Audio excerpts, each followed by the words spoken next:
Can you guys hear me? Yes. All right, good evening, ladies and gentlemen. Thank you for coming out tonight for True Stories Told Live, Lisbon, an event by the Lisbon Digital Nomads. So, my name is Ash, and I'm going to start with a little story about how we all ended up over here. Basically, this takes us back a few months, well, a bit more than a year, to when Portugal won the Eurovision competition. Any Portuguese in the house? Sure. Oh, okay. All right. Welcome. Welcome, 5 proud Portuguese people. So my story is basically about how Portugal won the Eurovision, and that's somehow related to how we're all here, and you're going to find out. Basically, I was a nomad for 5 years, and do we have any nomads in here? Yeah, okay, so I was a nomad for 5 years. Alex, you're a nomad? I'm Brazilian. Oh, yeah, all right. Well, thank you for hosting us here tonight. Basically, I was a nomad for 5 years, and then I started living in Lisbon. And after living here for a while, I started calling myself a slow mad. And after slowly going mad for several months over here, a bunch of us decided to take a trip to Iceland. So my friend Gaddy was responsible for planning this trip, and he set it all up. A group of us got together last December. We were super excited. We were like, we'll go to Iceland, we'll check out the Northern Lights, and it's going to be great. Unfortunately, Gaddy's baby daughter had a ear infection on the last day, and so they couldn't take the flight. And a bunch of us who kind of knew each other a little bit ended up in Iceland in an Airbnb in the middle of nowhere, excited to watch the Northern Lights. And it was cloudy every night, we didn't see anything. But luckily, one particular night, we did end up seeing the Northern Lights, and they were beautiful. We had a hot tub in our Airbnb, so we got in and we sat. It was -10, -15 degrees outside, but the tub was a good 41 degrees. The water was really nice, and we sat there and got totally drunk.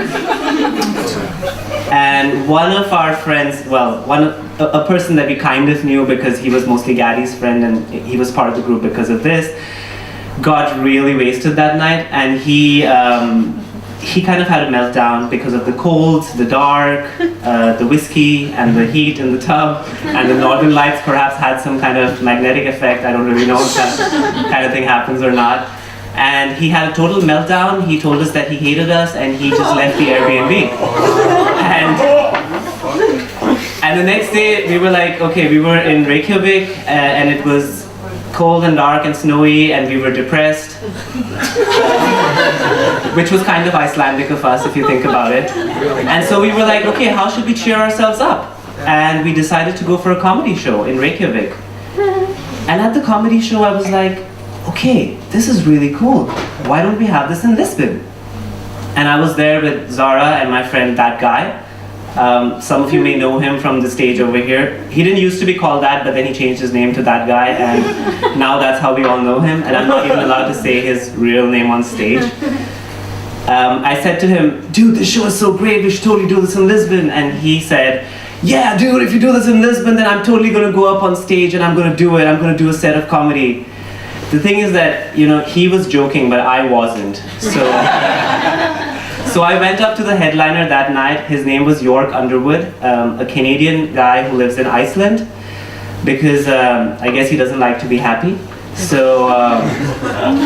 he was really great. He was a fantastic headliner. I went up to him and I said, oh, this was really great. I want to start this in Lisbon. Do you have any advice for me? And he says, Lisbon? I'm coming to Lisbon in May this year. And I said, why are you coming to Lisbon? And he says, my wife is a Eurovision journalist. So I said, wait, what? What's a Eurovision journalist? So apparently some people have this job where they basically just go and write about the Eurovision year after year. They follow it around and they just write about that, and they go for 3 months to each location and they just write about the contestants, the place, what's happening in the city and how people are responding, and just this whole kind of thing. Perfect job. So York Underwood was just trailing after his wife to Lisbon for 3 months, and he said, you know what, when I'm in Lisbon, I'll give you a call and we'll set up a show. So fast forward a few months, York is in town in May 2018, and he gives me a call and he says, yo, I'm in town, let's set up a show. And incidentally, his buddy Gisli, who's an Icelandic guy who was responsible for setting up the Icelandic comedy scene, I know there's a joke in there somewhere. He basically was also in town visiting York. So we got together, and incidentally, we have meetups every Thursday, and on a Thursday meetup, I also bumped into this British comedian. She was in town just traveling in Lisbon, and she said she would love to do a set as well. And that's how we did our first comedy show in May this year.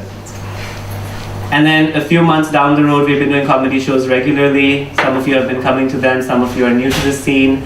And one fine comedy show a couple of weeks ago, this girl Olivia comes to me and she's like, hey, you know what, this comedy show stuff is cool, but you know, we should do this other thing.